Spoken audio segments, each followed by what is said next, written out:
My name is Dr. Elena Rodriguez, and I'm 28 years old. I never thought I would wake up in an ICU bed fighting for my life after a deliberate overdose. While my parents told the nurses they couldn't come because my sister Carmen needed help with her wedding planning. Even after the doctor warned them I might not survive the night, they never showed up. This wasn't the first time they had chosen Carmen over me, but I decided it would be the last. Let me tell you about the letter I left behind that exposed everything, including what I discovered about my family's illegal activities while treating their accidents. Before I begin my story, drop a comment letting me know where you're watching from. Hit like and subscribe if you've ever felt invisible in your own family, especially when your expertise could have saved them from themselves. I grew up in a pristine suburban neighborhood in Texas, in a house that looked perfect from the outside. My parents, Miguel and Rosa Rodriguez, had built successful careers. My father as a construction company owner. My mother as a real estate agent specializing in high-end properties. They had 2 daughters, and from the moment my sister Carmen was born 3 years after me, there was something fundamentally different about how they treated us. I was the responsible one, the one who got straight A's, who never caused trouble, who earned a full scholarship to medical school and graduated summa cum laude.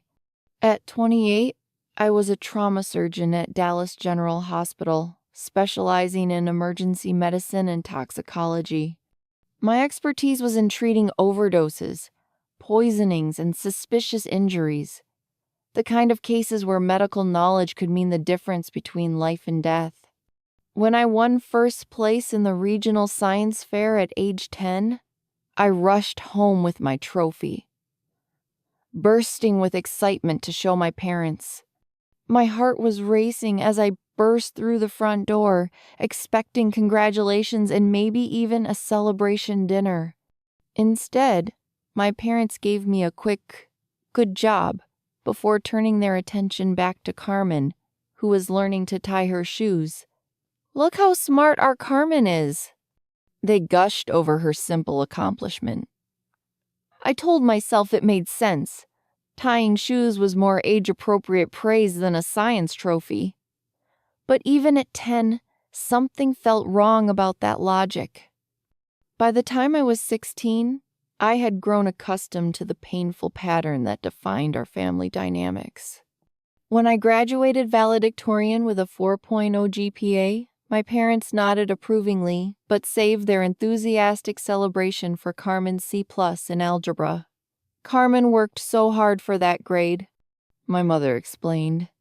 "You've always been naturally smart."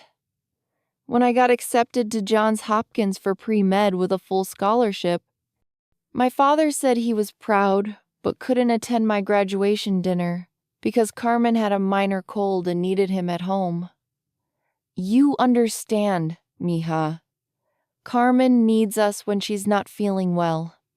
I became an expert at making excuses for them, crafting elaborate justifications for treatment that would have been unacceptable from strangers. They were busy building their careers. Carmen was younger and needed more attention. I was more independent and could handle things on my own.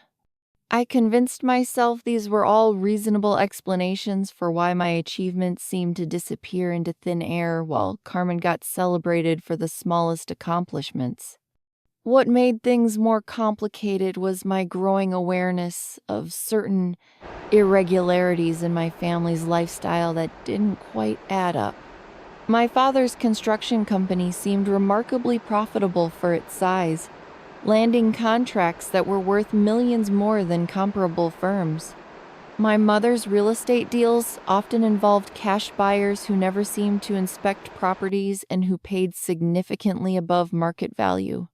And Carmen, who had dropped out of college after 1 semester and worked only part-time at a boutique, somehow had access to expensive cars, designer clothes, and luxury vacations that didn't match her minimal income. But I was too focused on my demanding medical training to pay much attention to family business details. I was working 18-hour days during residency, then starting my career as a trauma surgeon. I handled gunshot wounds, overdoses, car accidents, domestic violence cases, the kind of traumatic situations that taught you how fragile life really was and how quickly everything could change. The pattern of favoritism became even more pronounced and painful as we entered adulthood, with the financial disparities becoming impossible to ignore.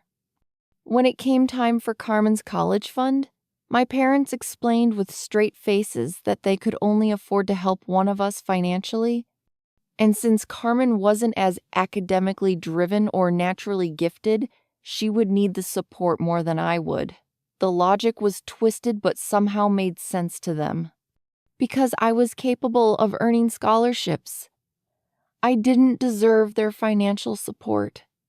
I took out massive student loans for medical school, accumulating over $200,000 in debt, while Carmen used the college money for a 3-month European vacation instead of attending classes.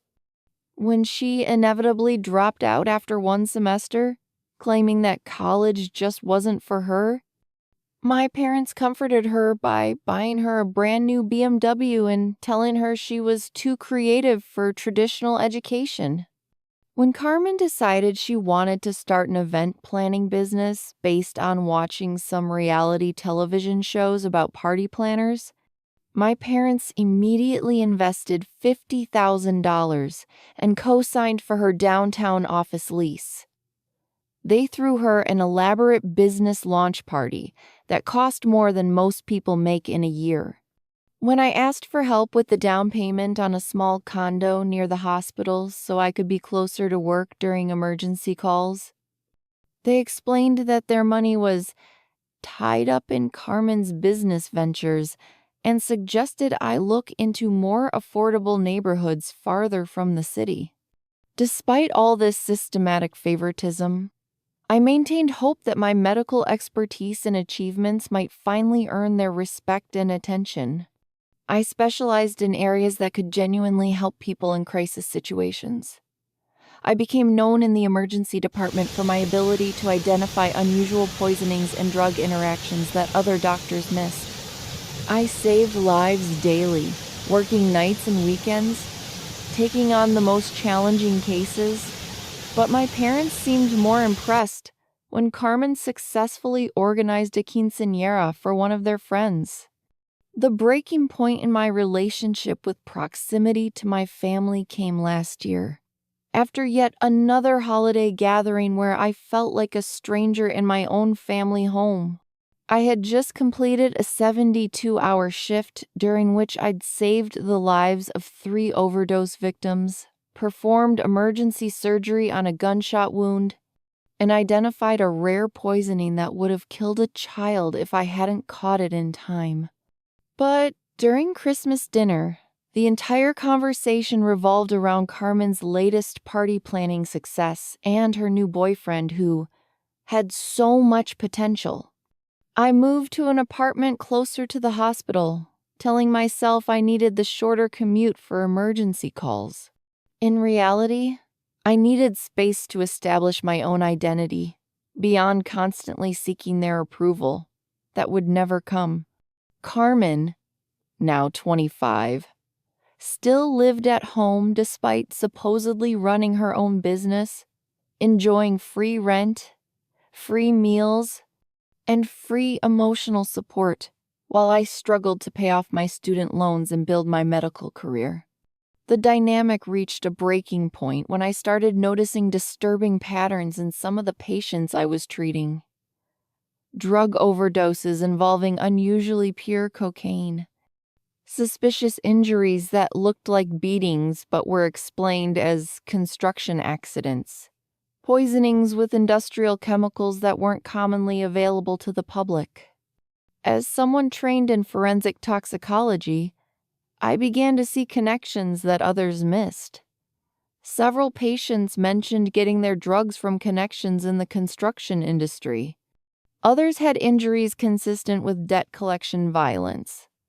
Some had been exposed to chemicals that were primarily used in money laundering operations, specifically in cleaning cash.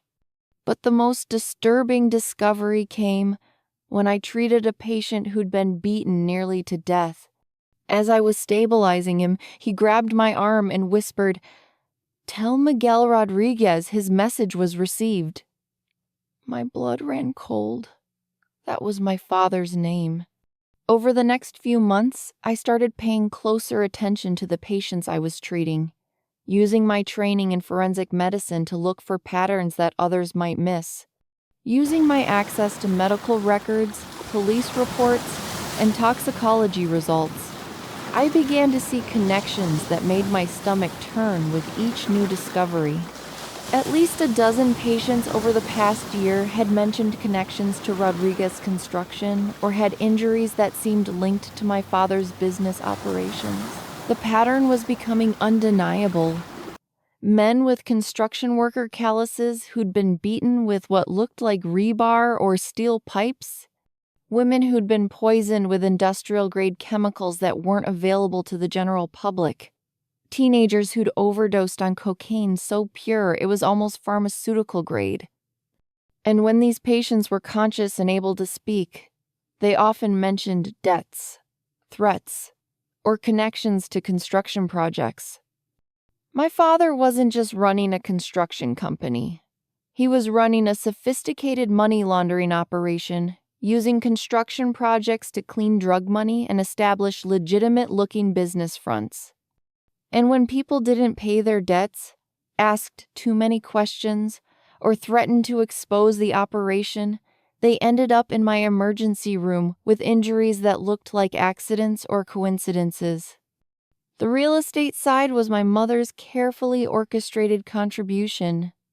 She was selling overpriced properties to drug dealers using cash transactions, helping them establish legitimate-looking assets while inflating property values to justify large cash movements. Carmen's event planning business was actually a front for organizing drug distribution meetings disguised as elaborate parties, weddings, and corporate events. I was the trauma surgeon cleaning up the bloody mess of my family's criminal enterprise, saving the lives of their victims, and I didn't even know it. They were using my medical expertise and reputation as unwitting cover for their crimes. The breaking point came when a 15-year-old girl was brought to my ER after a massive overdose. She was barely alive, her heart stopping twice as we worked frantically to save her life. As I performed emergency procedures to keep her breathing, I found her phone buzzing constantly with text messages. The messages were coordinating a drug buy at one of Carmen's events. The same elegant party my parents had pressured me to attend the previous weekend, claiming it would be good for the family if I showed my support for Carmen's business. The party I'd missed because I was working a double shift saving lives, including this girl's life. They weren't just criminals. They were using their daughter's medical expertise as cover, counting on my dedication to patient confidentiality to keep their secrets safe. They knew that if anyone got too close to their operation, I'd be the one treating the victims without being able to make the connections that would expose them. Except now I was making those connections, and what I discovered was about to destroy everything I thought I knew about my family. I decided to test my theory before making any accusations. Over Sunday dinner, I casually mentioned some of the cases I'd been treating. We had this patient come in with a really unusual cocaine overdose, I said, watching their faces. The purity was so high it was almost pharmaceutical grade. The police are investigating where someone could get such pure product. My father didn't even flinch. Drug dealers these days, they don't care about quality control. Probably just bad luck. My mother nodded. So tragic what drugs do to families. Thank goodness our Carmen is focused on her business instead of partying. Carmen looked uncomfortable but said nothing. I tried a different approach. Had another construction accident victim this week. Looked like he'd been beaten with rebar, but the company claimed it was an equipment malfunction. This time, my father's jaw tightened slightly. Construction is dangerous work. People need to follow safety protocols. The victim kept mumbling about owing money to someone named Miguel. I wondered if you'd heard of any construction workers getting into debt problems. The silence that followed was deafening. My father set down his fork and looked at me directly.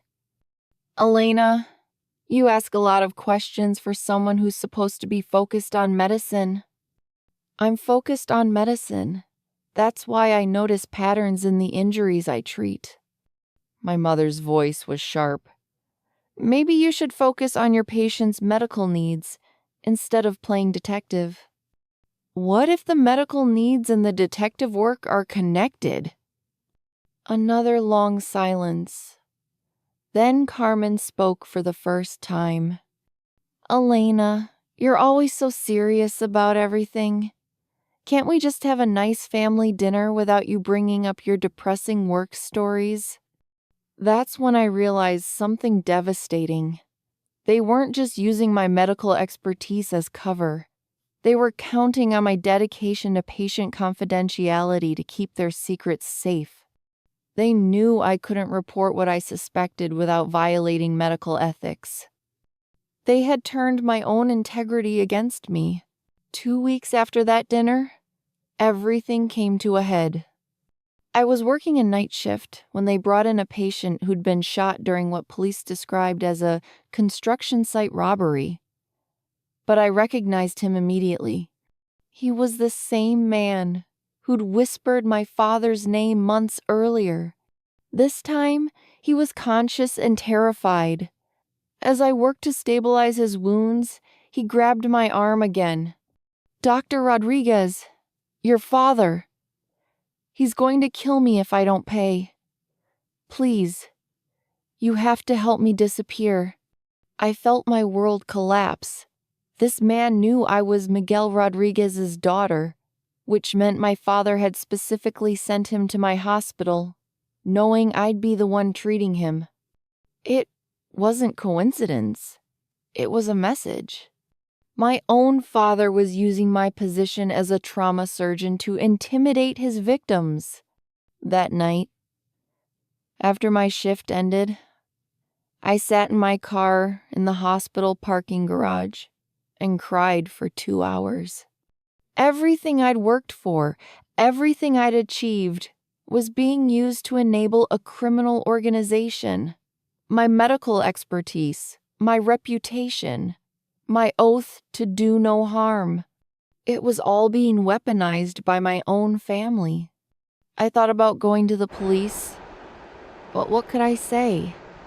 That I suspected my family of crimes based on patterns I'd noticed while treating patients?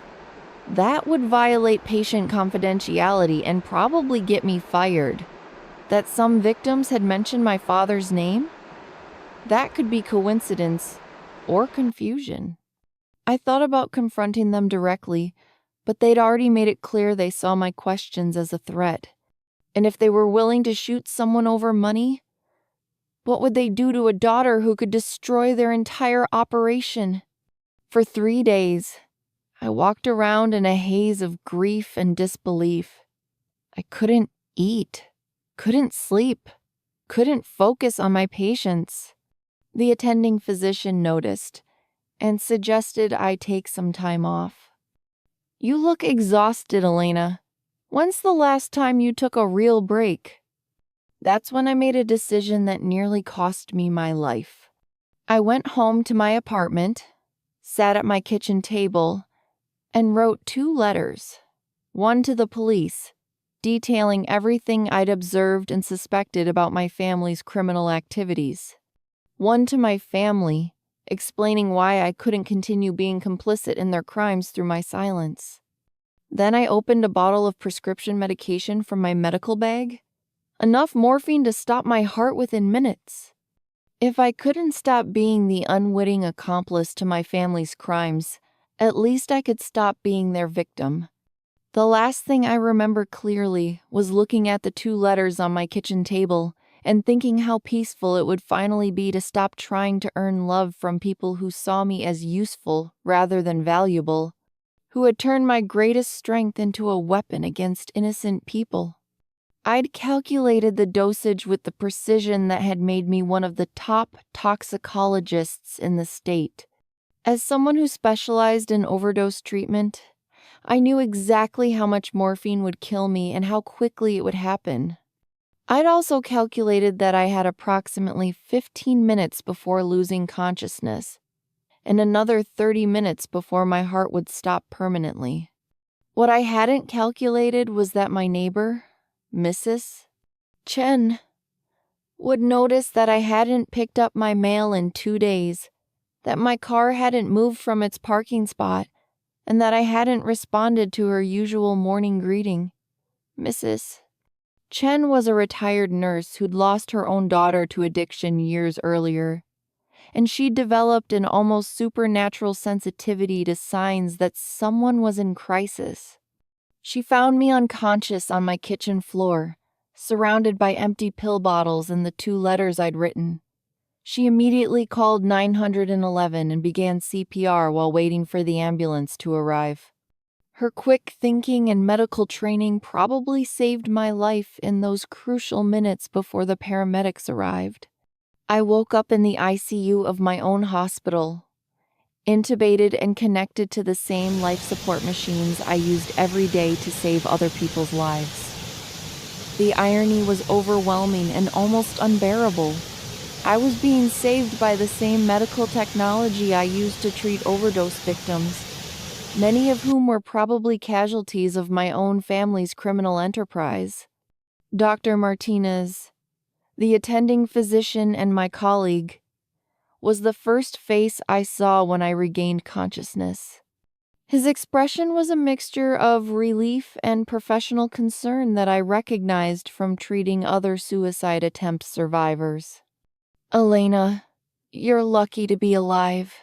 Your neighbor found you just in time. A few more minutes and the brain damage would have been irreversible. I tried to speak, but the intubation tube prevented it. Dr. Martinez seemed to understand the question in my eyes. We called your parents immediately, of course. Told them you'd overdosed and were in critical condition. That we weren't sure if you were going to make it through the night. He paused, and I could see him struggling with how to phrase what came next. They said they couldn't come that night because your sister was finalizing details for her wedding venue with the caterer, and it was the only night the vendors were available.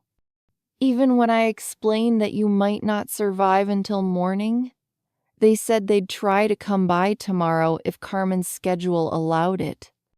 The crushing disappointment felt almost worse than the physical pain of recovery. Even facing death, even after a suicide attempt that nearly succeeded, I still came second to Carmen's social events and party planning. But what happened next changed everything, Dr. Martinez continued.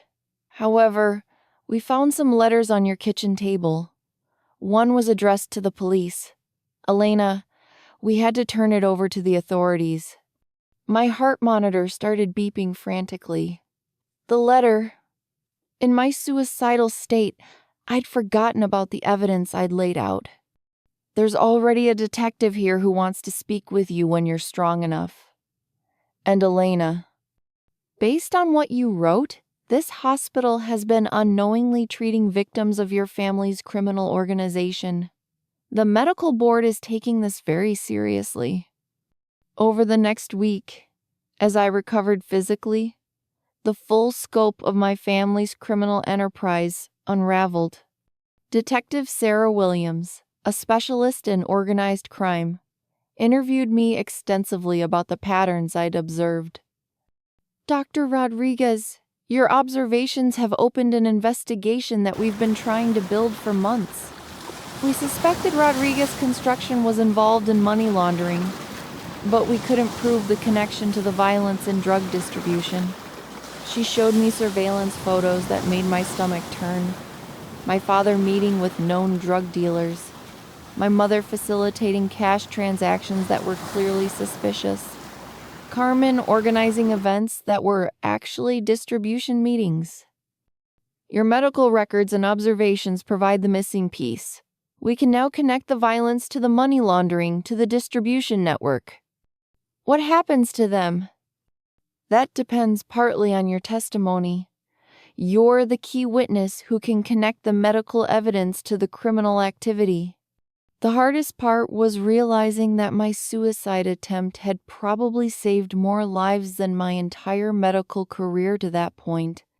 By nearly dying, I'd finally found the courage to expose a criminal organization that had been using my profession as cover. My parents finally visited on the 5th day of my hospitalization. Not out of concern for my well-being, but because their lawyer had advised them to appear supportive before the criminal charges were filed. Elena, we don't understand why you would make up such terrible stories about your family, my mother said, her voice cold and controlled. I didn't make up anything. I documented what I observed as a medical professional treating victims of your crimes. My father leaned forward, his voice threatening even in the ICU. You're destroying your family over some paranoid theories. These patients are lying to avoid responsibility for their own problems. Dad, I have medical evidence, toxicology reports, injury patterns, police statements. This isn't paranoia. It's forensic medicine. Carmen spoke for the first time. Elena, you've always been dramatic about everything. Even your suicide attempt was just for attention. That comment broke something inside me that had never fully healed. Even facing the destruction of their criminal empire, they saw my near death as attention-seeking rather than genuine despair. Get out, I said quietly. Elena, don't be... My mother started. Get out of my room. Get out of my life. I never want to see any of you again. They left, and I never saw them again. 3 days before I was discharged, I wrote one final letter. Not to the police this time, but to myself. A promise about the life I was going to build with the second chance I'd been given. Detective Williams provided me with updates on the investigation. Using my medical documentation as evidence, they'd been able to arrest my father, mother, and sister on charges ranging from money laundering to drug distribution to aggravated assault. Your testimony is going to put them away for a long time, she told me. But I need to know. Are you going to be safe? Do you need witness protection? I considered it, but ultimately decided against it. I was done hiding from my family's crimes. I was done being ashamed of their choices.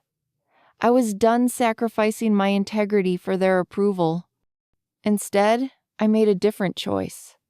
I requested a transfer to a different hospital in a different city. I specialized further in toxicology and forensic medicine.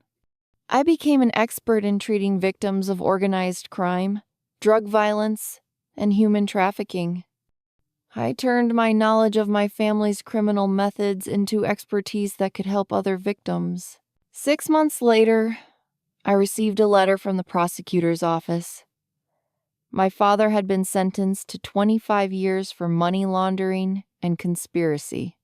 My mother got 15 years for real estate fraud and racketeering. Carmen received 12 years for drug distribution and conspiracy. They would all be in prison for the rest of my medical career.